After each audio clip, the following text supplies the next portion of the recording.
Pensar en el tema de los refugiados nos manda a un escenario terrible, posapocalíptico, de películas de terror. Europa ha olvidado, y cuando un país y un continente pierde su memoria, el rumbo, se distrae hacia lugares impensables.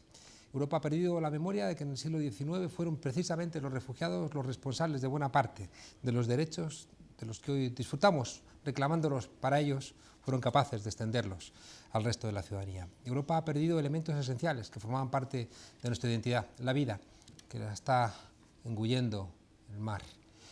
La solidaridad, de la misma manera que nos rompe primero en los cuerpos de los refugiados, pero que después va a rompernos a nosotros mismos. La Europa fortaleza no es una Europa para defendernos, es una Europa, al fin y al cabo, para convertirnos en súbditos.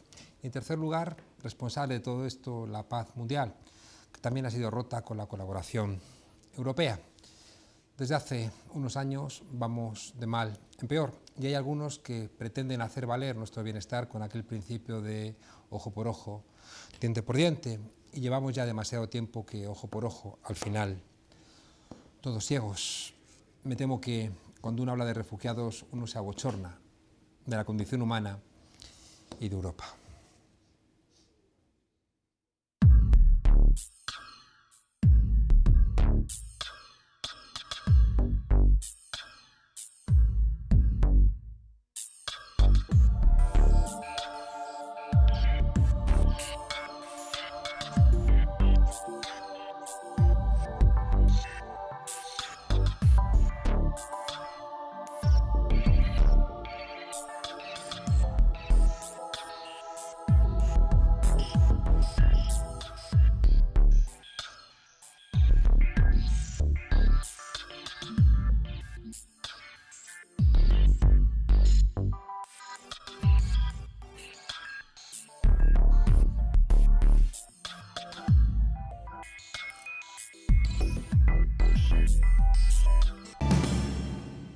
Para hablar del drama, de los refugiados y de la cobardía de Europa, tenemos hoy una mesa, como siempre, de lujo. Nos acompaña Miguel Urbán, eurodiputado de Podemos. Miguel.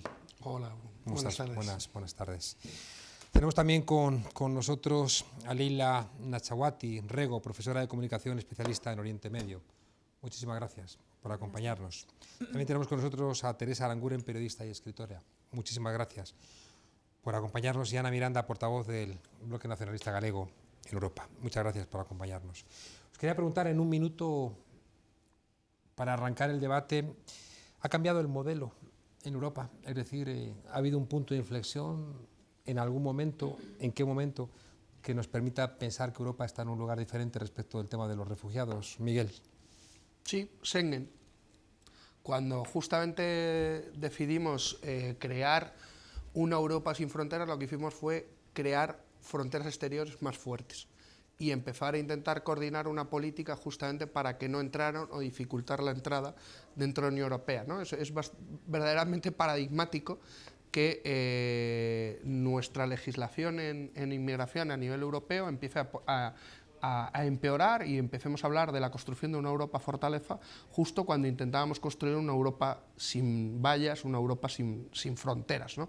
La Europa sin fronteras de las mercancías se mantiene y cada vez estamos viendo que también empiezan a surgir más fronteras incluso para la entrada o para que los europeos se puedan mover.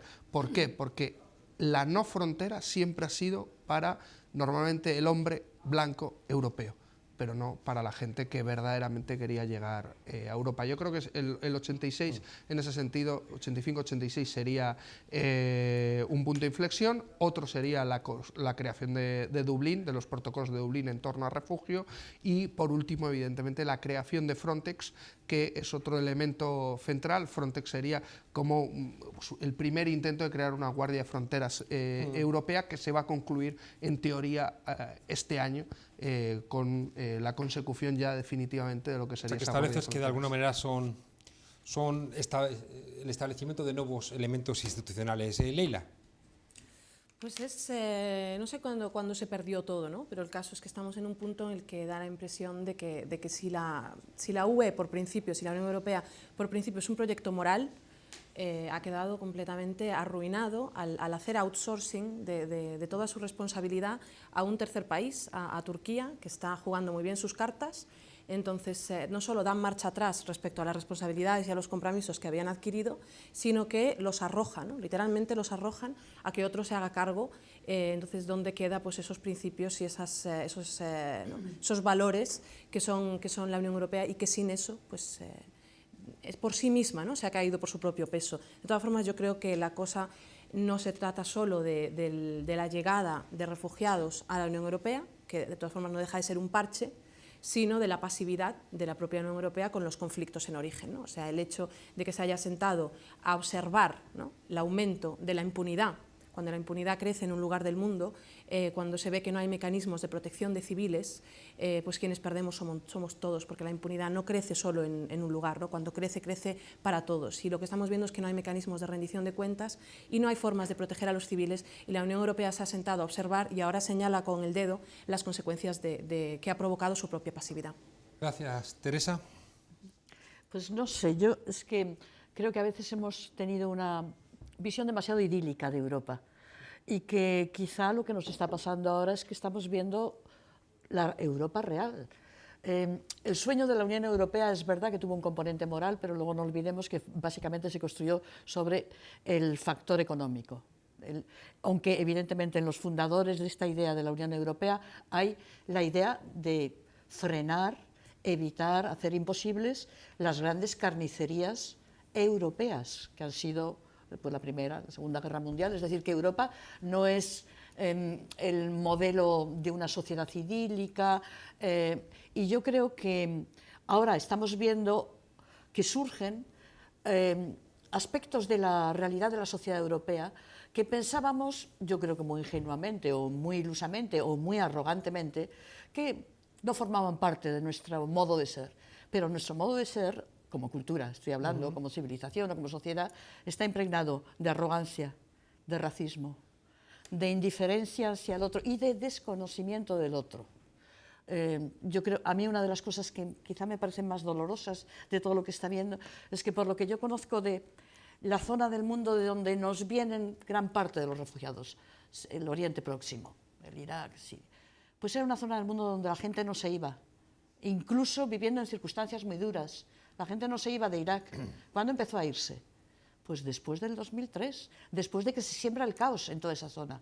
Y el caos es la situación donde se genera mayor injusticia o donde el más débil está más indefenso.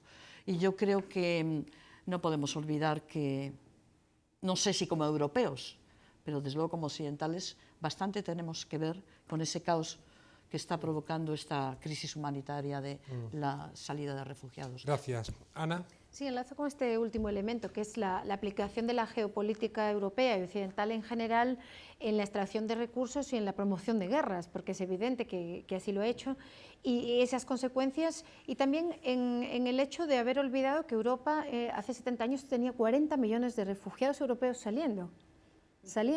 Es decir, Europa ha sido una patera en sí misma, ha sido una patera, refugio, y que en estos momentos, en esta situación de crisis humanitaria, hablábamos estos días y se vio en la prensa como con el acuerdo de Turquía, Europa está infringiendo la legalidad, los convenios internacionales, está a cambio de prebendas, pues convirtiendo a posibles ciudadanos europeos y ciudadanos del mundo en legales o ilegales, en sin papeles,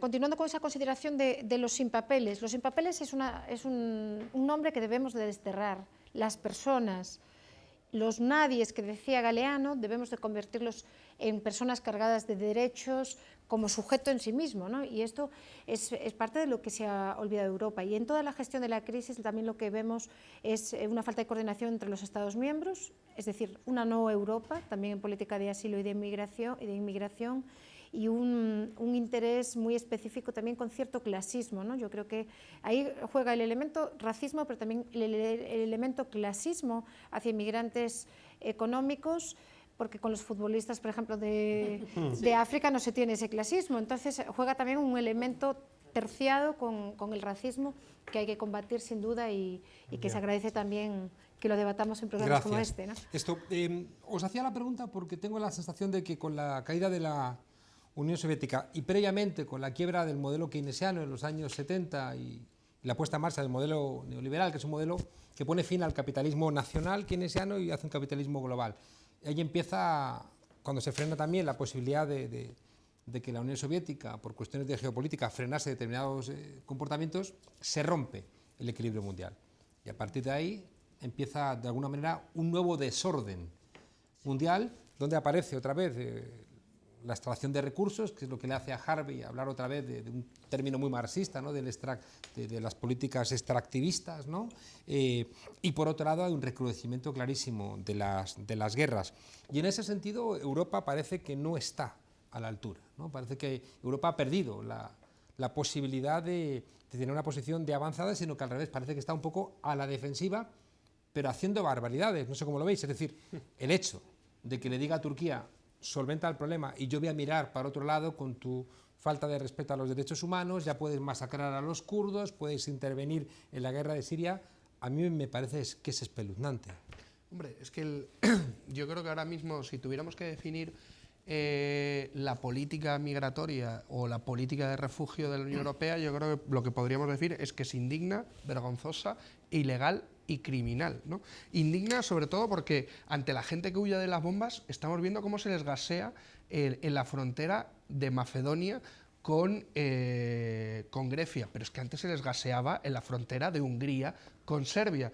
Vergonzoso, porque es vergonzoso justamente lo que estabas diciendo de Turquía, o sea, que estemos externalizando nuestras fronteras, el servicio de fronteras, a Turquía, como ha hecho España con Marruecos, y a cambio de eso se ha tenido que callar el tema del Sáhara. Como habíamos hecho con Gaddafi. Claro. O sea, Europa le había entregado a Gaddafi la posibilidad de hacer como eso. se hace ahora con los gobiernos tribales que están dentro de Libia, como se hace con Túnez, ilegal, porque el acuerdo con Turquía contraviene no solo el derecho internacional, sino también el derecho comunitario, directamente interfiere con el artículo 19.1 y 19.2 del derecho comunitario porque impide las devoluciones colectivas, y eso es un elemento central y que declararía directamente ilegal a este acuerdo y criminales a quien lo cumple. Y por último, criminal, que yo creo que es un elemento central, porque cada vez que levantamos más vallas cada vez más altas, cada vez que complicamos la llegada de esos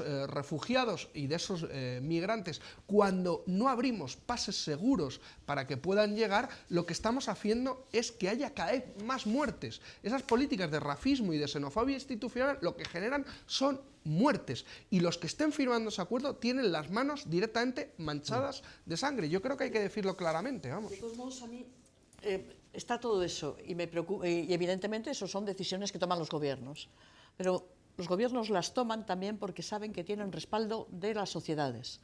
Y quería preguntaros, el CIS de febrero, el 0,0% le interesa el tema de los refugiados. El CIS de febrero. Eso es. Y luego, personajes como el húngaro, Urbán, que hace... Orbán, perdón. Urbán es otro. Sí, es otro.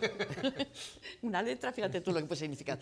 Bueno, hace unos meses nos parecía, estaba catalogado de, bueno, una especie del fascista que tenemos ahí, cuidadito.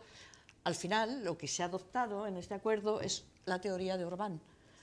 Y, sin embargo, a mí lo que me preocupa es pensar que no tiene mucha contestación social, porque no podemos engañarnos como son las sociedades en las que estamos. Y en el fondo, la gente se puede conmover con las imágenes que ve el niño muerto en la playa, pero hay también el factor de, bueno, esos son los otros, que no nos traigan esos problemas a Europa, que vivimos con todo, vivimos en una especie de escenario de paz, lo cual es falso, pero es como que no nos vengan esta imagen de nos están invadiendo, que es totalmente falso.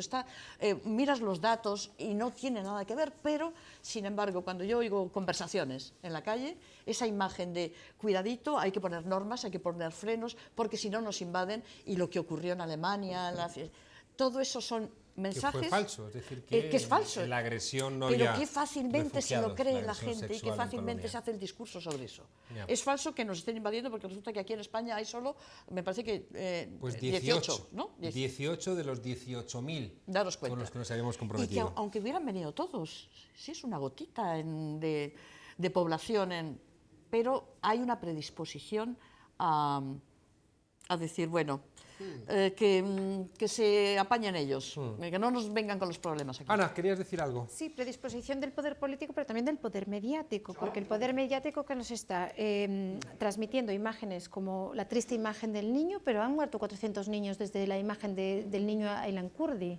Nos está hablando de una Turquía aparentemente democrática cuando sabemos que es una dictadura plena, donde no se respeta el pluralismo, donde en estos momentos, y Miguel tú lo sabes que acabas de llegar de ahí, donde en estos momentos se está masacrando y asediando ciudades kurdas, pero asediando desde el punto de vista que no pueden entrar ambulancias, donde se está metiendo a la cárcel y queriendo ilegalizar a un partido como el HDP, que está promoviendo la paz y que además es un partido serio y de izquierda y procurdo y defensor de libertades.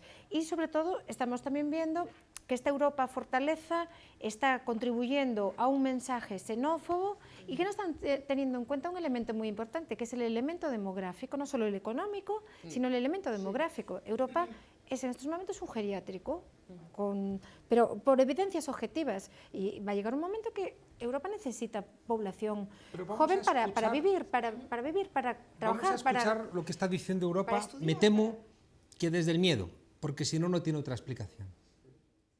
Do not come to Europe. Do not believe the smugglers. Do not risk your lives and your money. It is all for nothing. Es decir, olvídense, Que no es un aquí no tienen espacio. No se ha dicho es una cosa y le he dejado a Leila, es que no es un cualquiera. Es el presidente del Consejo de Europa, Donald Tusk. O sea, lo digo para que la gente lo vea. A la responsabilidad europea y es cierto que es fácil ahora mismo criticar a Turquía, que se merece todo tipo de críticas, pero con la responsabilidad del resto de países del mundo, no sé si centraría la responsabilidad en Turquía, que por supuesto defiende sus propios intereses, defiende su propia agenda geoestratégica, pero el papel pasivo-agresivo de la Unión Europea desde el principio, que no ha dado ni un solo paso para defender a las poblaciones de la región. Turquía ha absorbido cientos de miles, no sé si millones incluso, de refugiados sirios en 4 o 5 años. O sea, estamos hablando y además con unas garantías que no tienen en países de la región como Líbano.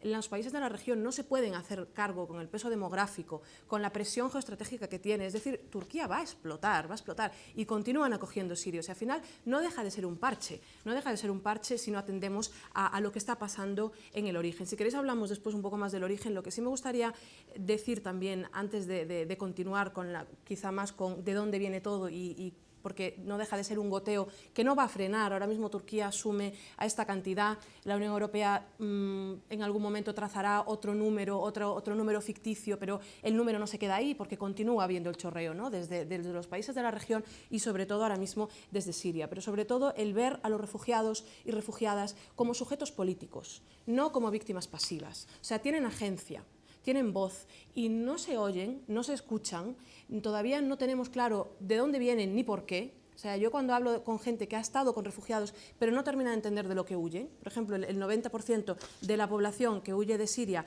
huye de zonas controladas por el régimen de Bashar el-Assad donde se lanzan barriles dinamita, es decir, esto es algo que no se oye.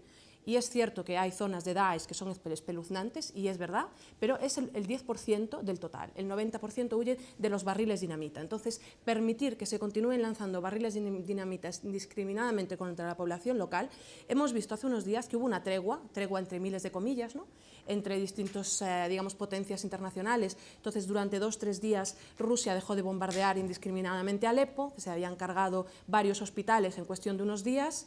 Es decir, la destrucción de política de tierra quemada que está haciendo Rusia en Siria, o sea, es algo de lo que no se habla lo suficiente, quizá porque tenemos una especie de complejo que nos permite señalar con el dedo a Estados Unidos y nos avergüenza de alguna manera a la hora de mirar a los ojos, ¿no?, lo que está haciendo la otra potencia imperial, que si por un lado tenemos el imperio estadounidense, tenemos la fuerza imperial que es Rusia. Entonces, un día que dejaron de bombardear Alepo, salieron cientos de personas a la calle con carteles diciendo Bashar el-Assad, Putin, 5 años después y seguimos queriendo libertad. Es decir, siguen queriendo libertad y no es baladí, y no es menor, y no se trata solo del caos, se trata de justicia, se trata de dignidad, se trata de que toda la gente que ha salido de Siria, por ejemplo, no puede volver mientras siga este gobierno en pie, no pueden volver. Ana. En relación con este tema, ahora cuando recientemente estuve en el campo de personas transmigrantes, porque son transmigrantes que están buscando un pase seguro de Calais, que por cierto Francia acaba de destruir porque no quieren que se institucionalicen ni tampoco que la población esté allí, parece que no queda bonito. Pues me encontré con un chico sirio, allí estuvimos hablando bastante, de 22 años, licenciado en filología, interesantísimo, él quiere simplemente vivir, y dijo una frase que resume un poco esto y también el otro lado, porque puede haber otra versión, ¿no? Y que es: no quiero matar ni quiero que me maten. Claro. Escapo porque no quiero ni matar ni quiero que me maten. Y como él, todos los chicos sirios que había, muchos menores, hay 500 menores en Calais y muchos menores solos, y hay gente que se está lucrando de esta crisis humanitaria, que está sacando dinero. Las mafias están siendo consentidas por Europa. ¿Dónde están esos 10.000 niños desaparecidos que acaba de anunciar la Europol, ¿no? Hay mafias y Europa tiene un papel vergonzoso. Bueno, no, Miguel, y luego yo creo que hay un gran Teresa. mercado de la xenofobia. O sea, hay un gran mercado de la xenofobia en donde no solo están las mafias, que se suele ver como uno de los... De hecho, May Group sacó unos datos que decían que unos 17.000 euros han ganado en los últimos 9 años las mafias con el tráfico de personas, pero... 7.000 millones. 17.000 millones. Vale. Pero, evidentemente, están todas las empresas de temas de seguridad, todas las empresas de fronteras, pero, por ejemplo, Berlín, por poner un ejemplo, yo también estuve en este periplo de ir recorriendo sitios, Berlín. En Berlín, el ayuntamiento, el Länder, paga entre 50 y 55 euros a una empresa privada por cada refugiado que tienen en un colegio, en el gimnasio de un colegio público, verdaderamente atestados. O sea, el negocio y la externalización de servicios, por ejemplo, estamos ante la primera crisis humanitaria, no crisis de los refugiados, vamos a hablar con propiedad, crisis humanitaria en suelo europeo que recibe fondos de ayuda humanitaria de la Comisión Europea. Ahora mismo entre Macedonia y Grecia. Ahí es la primera de la historia, crisis humanitaria de la Unión Europea. Se van a dar 700 millones. ¿A quién se le da? ¿Al gobierno griego que está sosteniendo ahora mismo a unos 40, 50.000 refugiados en su frontera? No, se le da a ONGs, muchas organizaciones o a veces algunas, incluso por desgracia, empresas del hambre. Entonces, yo creo que es verdaderamente vergonzante ese tipo de cuestiones, pero sobre el tema de Turquía, para polemizar un poco con Leila, que yo creo que es importante, cuando criticamos a Turquía, yo estoy criticando a la Unión Europea. ¿Por qué? Porque estoy criticando a la Unión Europea por llegar a un acuerdo con un país que no puede ser considerado un país seguro, lo cual contraviene el derecho internacional. Porque Turquía no puede ser, porque ahora mismo, según los estudios de las organizaciones humanitarias, vamos a tener un desplazamiento de unos 400 o 500.000 kurdo-turcos que se van a desplazar como refugiados, con lo cual no podemos entender que Turquía pueda ser un país seguro. Porque además se dice explícitamente en la Convención de Ginebra que no pueden ser expulsados refugiados a ningún lugar en donde puedan ser otra vez objeto de vulneración de derechos humanos. Y en Turquía pueden ser objeto de vulneración de derechos humanos. Y por último, que es un elemento central sobre el tema de Turquía y sobre el tema del acuerdo, no puede haber devoluciones colectivas. Y en caliente, que es otro elemento central que no se ha puesto. ¿Sabéis cómo lo llaman los kurdos al Mediterráneo? Los que pasan el Mediterráneo, el paraíso. ¿Y sabéis por qué le llaman el paraíso? Por dos cosas. Porque muere tanta gente en el Mediterráneo que solo puede ser el paraíso. Y porque cuando estás pasando crees que estás en el infierno. Y cuando termina el infierno solo puedes llegar al paraíso. Así nos lo contaron. Teresa. Vamos a ver, yo no sé, yo tampoco creo que podamos pensar que Europa, primero, es la principal responsable ni la solución. O sea, yo creo que hay situaciones que son de por sí dramáticas y difíciles de gestionar y es ante lo que nos encontramos. Y nos encontramos, por ejemplo, con el respecto a Turquía. Turquía es un país que tiene luces y sombras y tiene muchos aspectos de vulneración de derechos humanos, pero también es un país, en fin, yo no creo que Turquía sea más peligroso en cuanto a derechos humanos que Hungría ahora mismo. Está dentro de la sí, religión. sí, Según quien seas. Si eres kurdo, a lo mejor. Pero Si eres mujer. depende. O si eres depende. aleví. No, Porque yo acaba- lo voy a decir de otro 30% de la modo. población. Lo voy a decir de otro Vieron las modo. manifestaciones Según si del 8 de eres marzo. rico o pobre. Según si eres de una clase social alta o no. Entonces, yo creo que es que a veces tenemos también la visión Oriente. Oriente es la barbarie. Y no, Turquía es un país muy serio, es una gran nación. Entonces, tiene también aspectos, evidentemente, tiene problemas muy, muy hondos, pero yo creo que tampoco podemos despreciar así Turquía como si fuese un país bárbaro.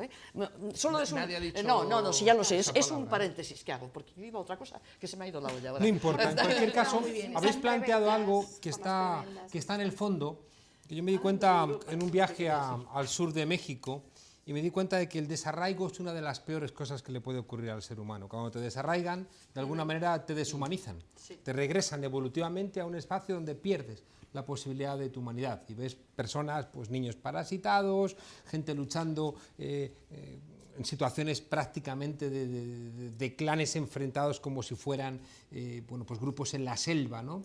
Peleando por la supervivencia. Para hablar de temas de desarraigo hemos contactado con Joseba Achotegui, psiquiatra. Buenas tardes, noches. ¿Cómo estás, Joseba? Hola, muy buenas tardes, muy bien. Bueno, te has dedicado a reflexionar y una parte importante de tu trabajo tiene que ver con los efectos, ¿no?, psicológicos del desarraigo y de la separación familiar. Cuéntanos. Sí, bueno, yo hace ya bastantes años que trabajo en el tema de la salud mental de los inmigrantes, de los refugiados.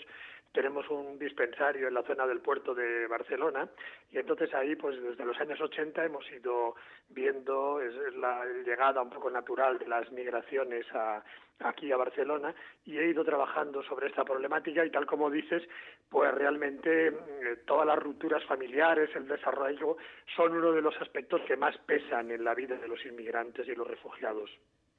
Que es algo que también planteaban hace un momento, el tema de las mujeres, es decir, que de repente hay rupturas que a veces uno no es capaz de identificar ni siquiera viendo estas imágenes terribles.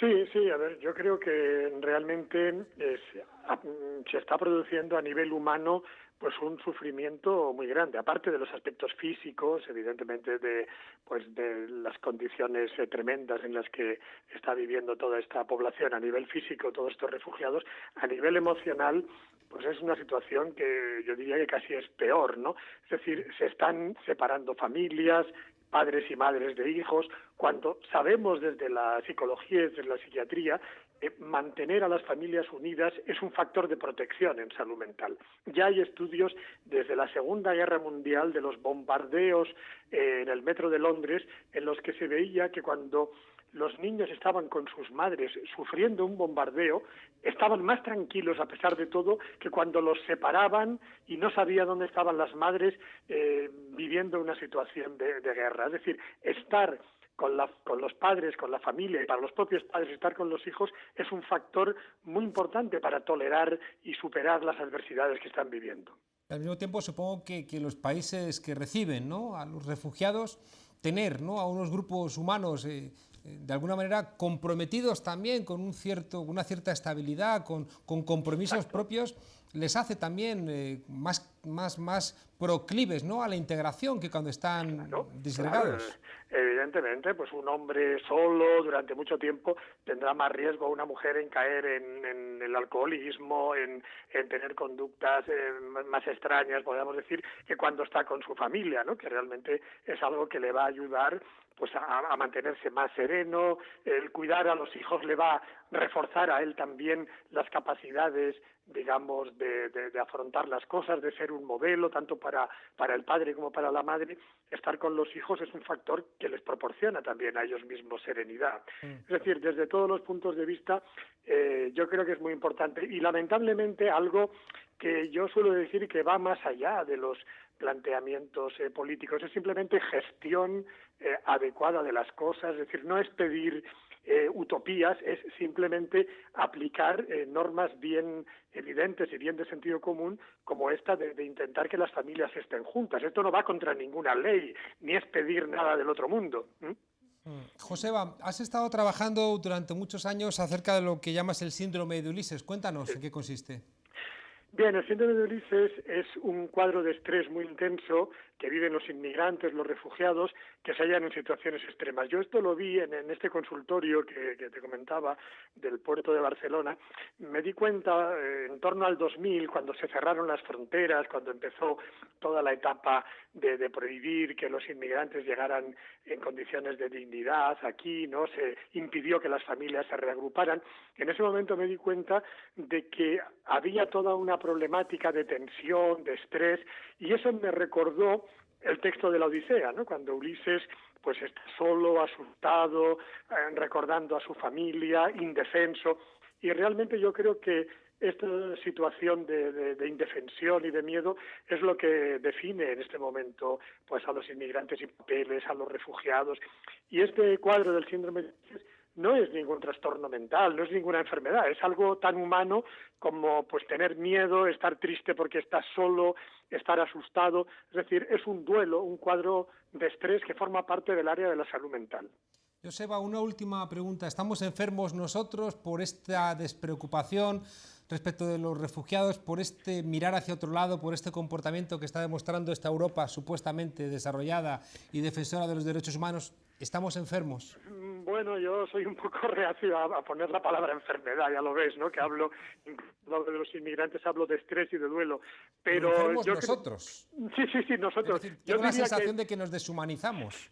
Sí, realmente es que estamos deshumanizados. Lo que pasa es que yo no sé si eso le diría que es tanto como estar enfermo, pero que desde luego estamos viviendo también un síndrome en el sentido ese de desconexión de la realidad, de desconexión de nuestros valores, de nuestros elementos, digamos, culturales que nos han definido en Europa. Yo en ese sentido sí que creo que, más que una enfermedad, un síndrome, ¿no? En ese sentido reactivo, y está demostrando pues que realmente estamos en una crisis de nuestros valores, de lo que es lo humano en Europa, muy importante. En ese sentido te doy la razón.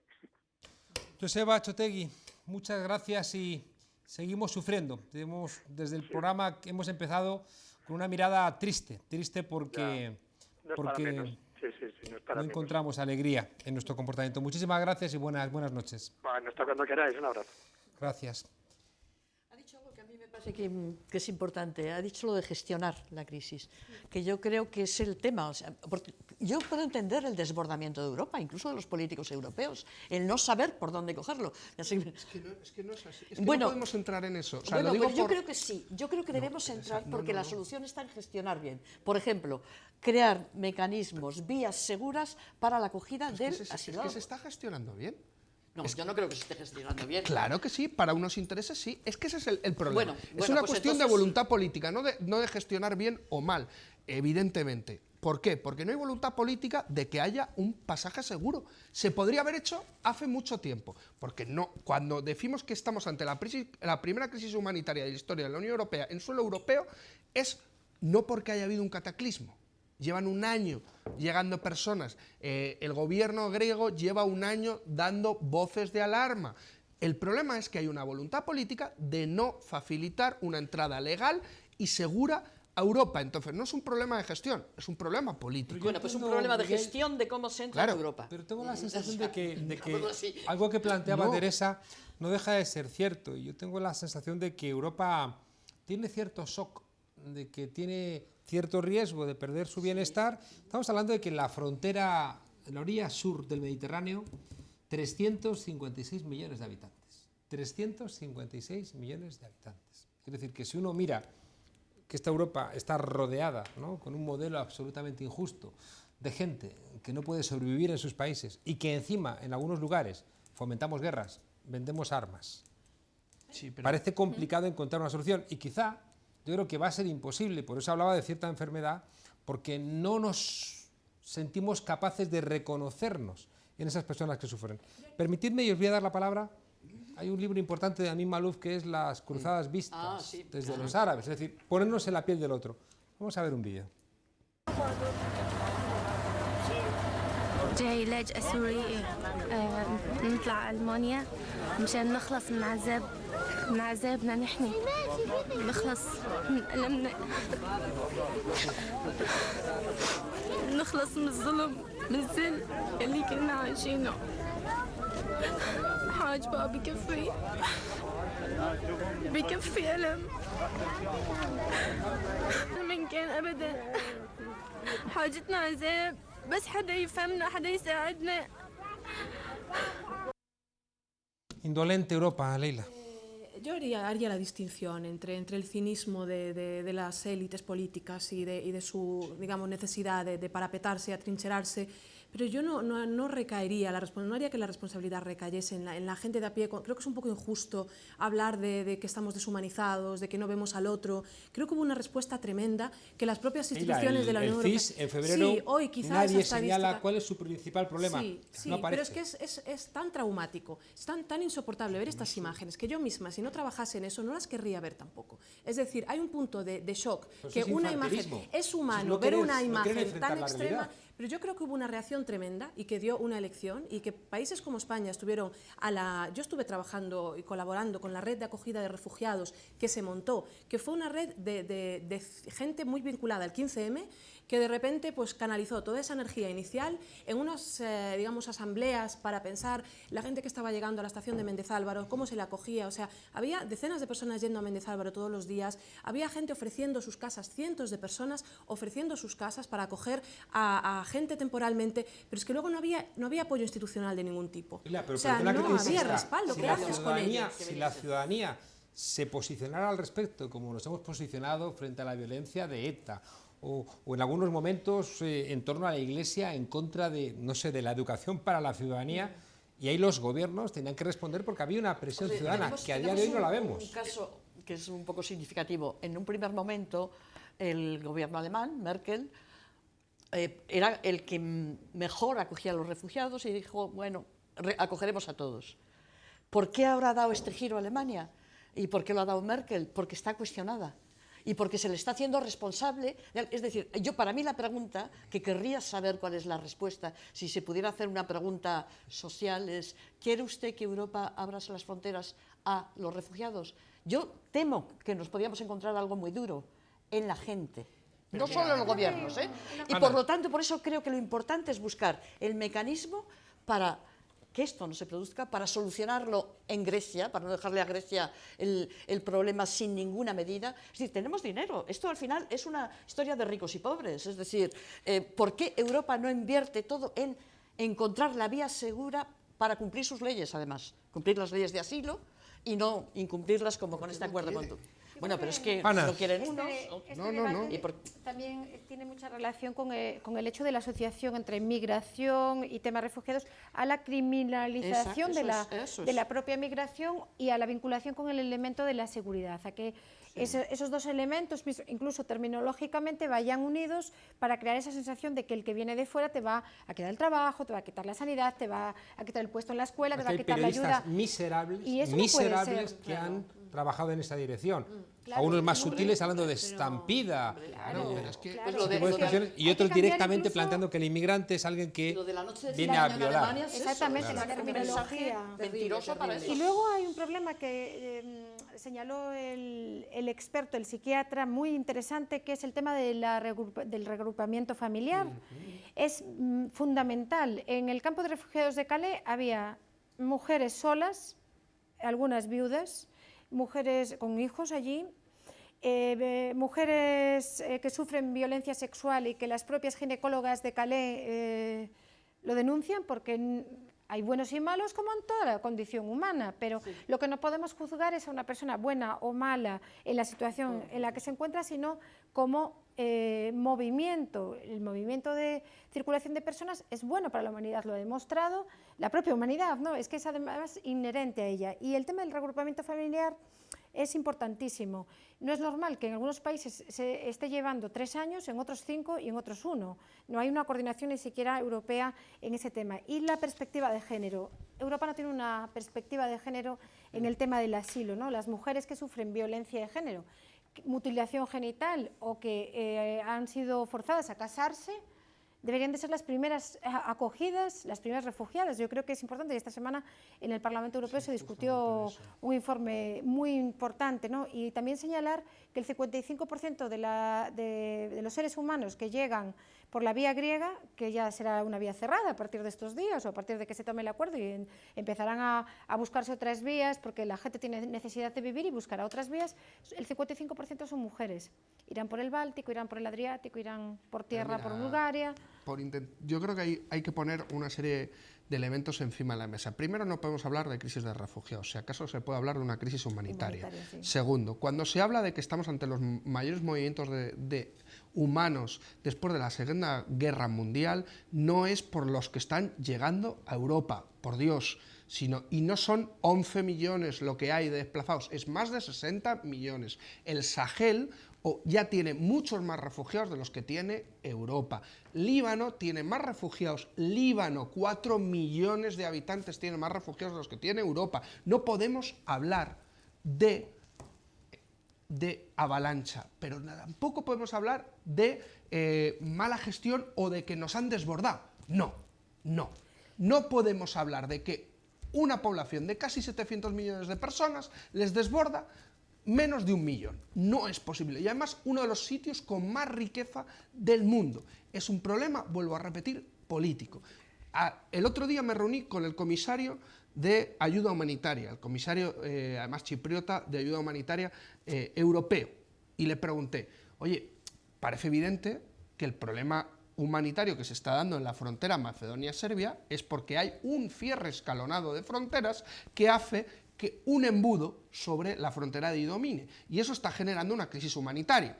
Y me dice, bueno, eso es una cuestión política, y yo soy el responsable de ayuda humanitaria y no me dedico a temas políticos. Entonces, ahí está la cuestión, el problema es político, y tenemos que dar una salida política a ese problema, y no una salida exclusivamente humanitaria, que es un elemento coyuntural y que hay que evitar con políticas que no sea estructural. Ana. ¿Y no os parece que el cierre de fronteras y todo este ataque xenófobo que se está dando y el uso pues, de métodos inimaginables, ¿no? en esta situación, como gases lacrimógenos, ¿no os parece que la sensación de cierre de fronteras no está aumentando la sensación de presión migratoria? Porque a mí por lo menos me lo parece.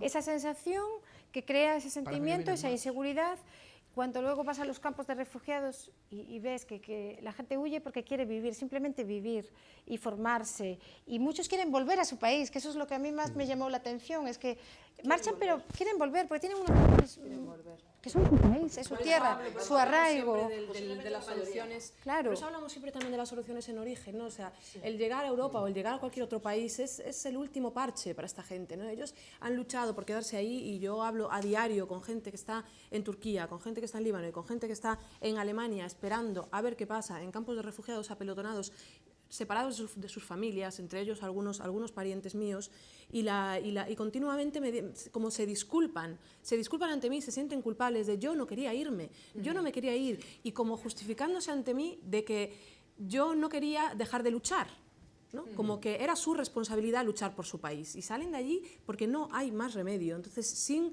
poner también una solución a corto, medio, largo plazo de qué está pasando en estos países y cómo está aumentando la impunidad y cómo estamos permitiendo que no haya ya mecanismos de protección de civiles, no termino de ver ningún horizonte que se pueda dibujar. Hay un elemento que casi ya estamos terminando. Quería plantearos, tengo la sensación de que la renacionalización del problema, es decir, que esta respuesta muy egoísta, muy nacional, muy insolidaria, está quebrando Europa. Es decir, que el tema de esta crisis humanitaria, el tema de los refugiados, el tema de me cuesta trabajo diferenciar entre refugiados políticos y refugiados económicos cuando hay un modelo económico que está rompiendo las posibilidades de desarrollo económico de los países. Y por tanto, ¿qué más da que te invadan y te fusilen a que te rompan las bases económicas y te obliguen también a marcharte? No veo mucha diferencia, ¿no? Entonces, os decía que tengo la sensación de que esta respuesta egoísta que estamos viendo rompe las bases de Europa y al final va a ir contra nosotros mismos, y que por tanto quizás es un buen momento para que Europa entienda que esto es un reto y que cualquier persona, incluidos los que están diciendo cuidado que viene una avalancha, se den cuenta de que su posibilidad de un trabajo digno, de derechos humanos, de una vida que merezca ser vivida, pasa también porque respetemos a otros seres humanos, porque si no pasado mañana es bastante probable que seas tú el que te toque eso. Como ya ha sido, Como porque ya ha ya sido ha en sido. el pasado. Claro. O no nos acordamos que en los años 60, 70, ¿dónde iban los gallegos, los portugueses, dónde iban los griegos, dónde iban los italianos del sur? Iban a Alemania a trabajar, cuando no era una Unión Europea, iban a trabajar de mano de obra barata, a construir esa Europa. Y ahora estamos viendo, y los refugiados de la guerra civil, aún no existía la Unión Europea, pero ¿a dónde fueron? Más que a países europeos, algunos, y sobre todo latinoamericanos. Hay algunas fueron bien fotos que uno recibidos, ve, no sé si Increíble. tenemos disponible alguna foto de la España del final de la guerra civil, que es que ponen los pelos de punta, porque es que no hay mucha diferencia entre esa foto y lo que estamos viendo Demasiado ahora. parecidas, esa es la cuestión. Exacto. Y lo que pasó con Y los esos españoles republicanos saliendo de la españoles guerra que civil, salían, que los metieron en campos de concentración, nuestros vecinos, Sí. europeos. Pero hubo O sea gente, que- hubo gente, Hombre, hubo solidaridad hubo también, gente, pero el hubo destino gente fue- que trajo, o hubo gobiernos que trajeron barcos desde la otra parte del océano para llevarse a republicanos Sí. españoles. Podría ser una buena idea que, ya que hablamos de ciudad de refugio, eso pase un poquito a la acción. ¿Y por qué no llevamos nosotros un barco a ¿Cuántos han venido? ¿18? ¿No? ¿Por qué no llevamos un barco a recoger justamente refugiados que tienen capacidad y sobre todo que tienen el derecho, y el derecho internacional les ampara para poder traer justamente a territorio seguro, y hacemos ese reparto que estábamos hablando de refugiados? Pero yo creo que hay un elemento esencial que decía Juan Carlos, y para mí es lo fundamental, que nos estamos jugando qué tipo de Europa queremos tener con esta crisis. Y esta crisis humanitaria que se está generando y que estamos generando con nuestras políticas puede que rompa Europa antes de lo que mucha gente temía con la salida de Grecia, supuestamente, o más bien la expulsión de Grecia del euro. Esto es verdaderamente el mayor envite que tiene Europa para la próxima década. Y según cómo respondamos a esta crisis, tendremos una Europa o tendremos otra. Porque estamos disputando la idea de Europa. Cuando yo estaba en Calais y veía cómo se estaban quemando las precarias casas de los refugiados que vivían ahí, yo decía, con ese incendio se están quemando nuestros derechos. Se está permitiendo favelas. Europa está permitiendo y tiene en su territorio favelas. Favelas. O las quema. No, y de hecho, O las la quema. Unión, Lo que cada estaba- país está El actuando desahucio de una de manera. las favelas de Europa, ¿no? Lo Lo que se podríamos estaba titular. planteando es que cuando te despiden, no te preguntan ni a quién has votado, ni si eres cuando te quitan la casa, un banco no te pregunta si eres ecuatoriano, No, si eres español no te la eres quitan. español, o sea, te la quitan igual. Y por tanto, a no ser que tú hagas valer un elemento de dignidad ante cualquier ser humano, no hay ningún tipo de razón para que digas, no, yo es que soy de aquí. Pues igual, da igual que seas de aquí, aunque eso forme parte de los discursos.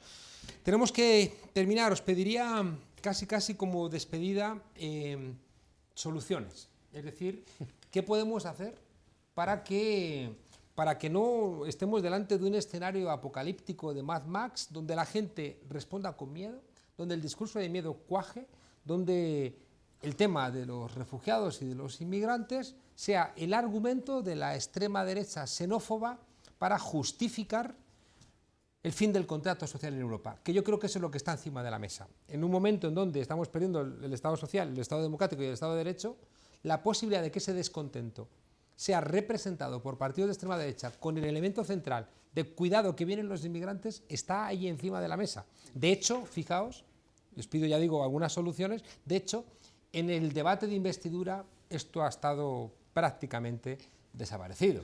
Es decir, no es un elemento que quiero recordar que Pablo Iglesias en algún momento señaló que hacía falta recibir el derecho a asilo en origen, pero no fue una cosa realmente central en el debate de investidura. Leila. Yo apelaría, siempre lo digo, ¿no? Soy muy pesada con esto, a las soluciones en origen. Es decir, hay que diferenciar cuando hay un tsunami y hay un desastre natural, la respuesta debe ser distinta cuando es una guerra, cuando es un conflicto, cuando es una masacre, cuando es una limpieza étnica.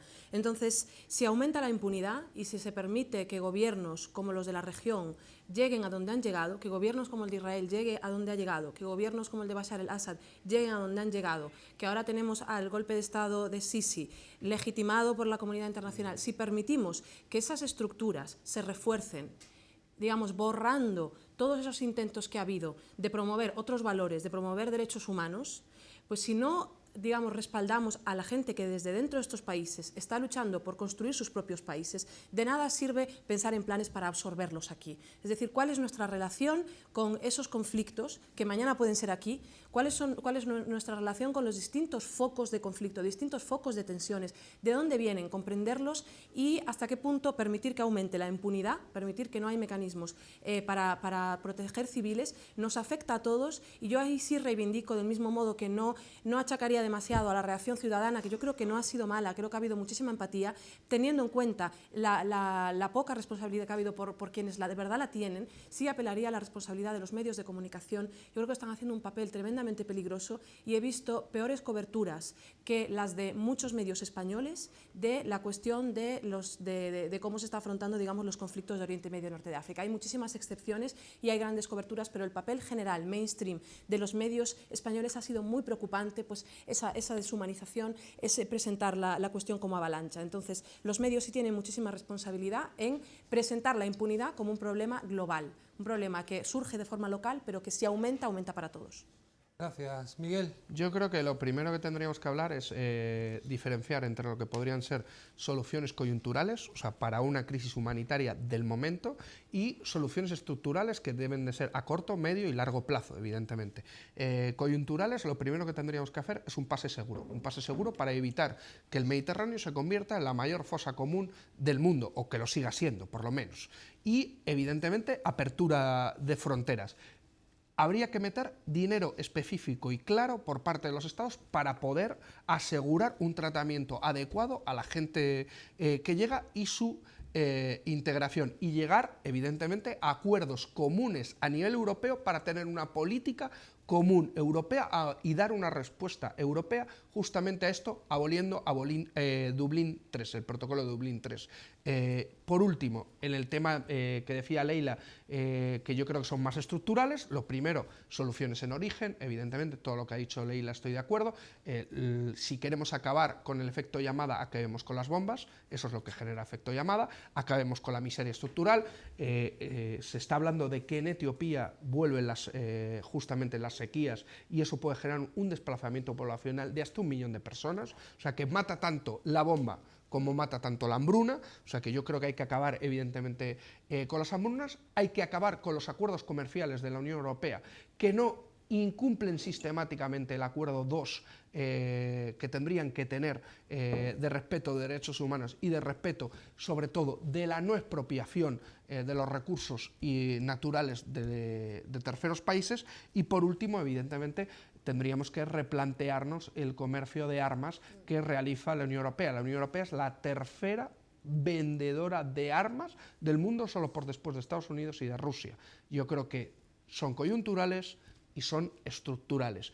Y un elemento fundamental, Leila ha dicho que muchísima gente ha trabajado para dar una imagen de Europa diferente en la acogida de los refugiados. En Alemania se estiman que 15 millones de personas han participado, o sea que no es poca cosa. Pero yo creo que la solidaridad tiene límites, y lo que nosotros tenemos que conseguir es que de la solidaridad pasemos al derecho, pasemos a construir derechos comunes para todas y para todos, y eso se llama política. Tenemos que hacer política. Gracias, Miguel. Ana. Sí, yo concuerdo con lo que decís desde el punto de vista de soluciones a corto plazo, soluciones a medio plazo, soluciones más para el momento o más para el futuro, ¿no? Partiendo de los hechos y de la evidencia de una crisis humanitaria. Cambios en la geopolítica exterior, en la exportación de armas, sin duda, eso es una aberración, y que además los recientes informes, ¿no?, que fueron publicados hace un mes aproximadamente, que evidencian, y después también un cambio en los acuerdos del modelo de la Unión Europea. Yo no quiero pensar en lo que puede ser el mundo de los refugiados palestinos. Esto no ha estallado todavía. está ahí, está ahí. Israel está cada vez dejándolos en mayor apartheid y está ahí, es un problema también latente que puede trasladarse después a los países vecinos. Después está todo el tema de una política de asilo seria, contundente, no vergonzosa como esta, a nivel europeo, igual que están haciendo políticas económicas, desde luego, que fomentan la austeridad.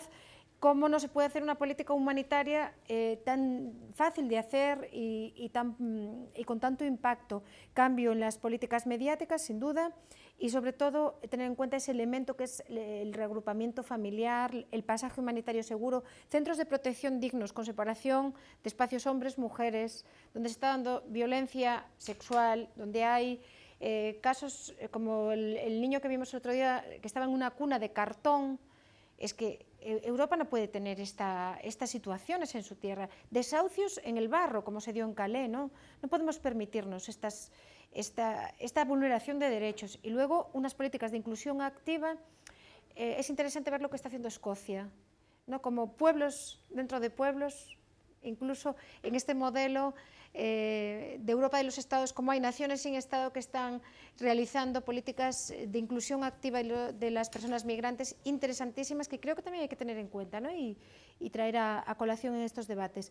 Y desde luego mucha información, como bien decías, no está en el CIS, no está en el interés, pero todos nos indignamos cuando vemos una foto de un niño y ojalá no fuera nuestro hijo.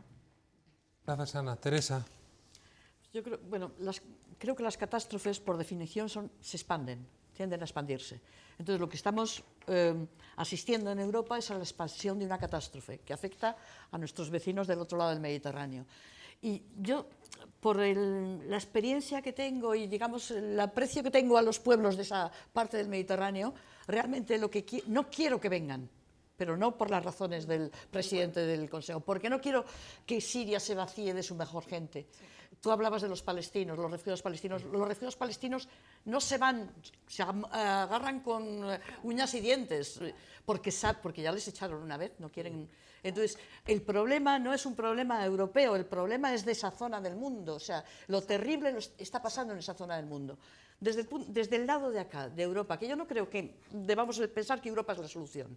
Esto forma parte de esta arrogancia occidental de nosotros tenemos que dar solución. Ahora, lo que no podemos ser es colaboradores del desastre. Culpable, ¿no? Y yo soy modesta en la petición que haría Europa. Hay que encontrar, bueno, primero, que cumpla sus propias leyes. Es decir, uno de los problemas de este acuerdo es que se incumple la legislación con respecto al asilo. Y luego que se invierta, porque aunque estemos en una situación de crisis, que evidentemente forma parte también del escenario, crisis económica, digo, en Europa, también tenemos capacidad para encontrar, y es a lo que yo me refería con la gestión, mecanismos para proporcionar vías seguras de acceso y vías seguras de vuelta. Porque la mayor parte, estoy convencida, que la mayor parte de los sirios y de los iraquíes que están intentando llegar aquí, están ahí atrapados en Grecia, y otra cosa, ayudar a Grecia, que ya está bien con lo de Grecia. O sea, que le hemos dejado a Grecia como todo el problema hay. Entonces, solidaridad interna de Europa, que cumpla sus leyes y que busque mecanismos de gestión que no consistan en decir, ala, como un paquete, os envuelvo a todos con un lacito y os mando a Turquía. Que tiene que haber, y seguro que los expertos europeos saben, o sea, cómo hacer esto. Muchas gracias, Teresa. Cuando los dioses quieren perder a alguien primero, lo ciegan, y parece que Europa está ciega. Gente que está planteando que quien maltrata a los animales termina maltratando a las personas, pero tenemos delante de nuestros ojos maltrato brutal a muchos seres humanos, a demasiados seres humanos, y que me temo que anuncian el maltrato futuro que nos espera a los propios europeos. Así que aunque solamente fuera por egoísmo defender los derechos de los refugiados, de los inmigrantes, es de alguna manera defender nuestros propios derechos como seres humanos. Es verdad que si algo puede empeorar, suele empeorar, a no ser que la conciencia transforme el dolor en conocimiento, el conocimiento en voluntad, la voluntad en capacidad política, al final la capacidad política en transformación. En fin, tenemos ese reto pendiente. Nos vemos pronto aquí, en La Tuerca, ya saben, la única tertulia sin miedo y aunque duela, con memoria. Hasta pronto.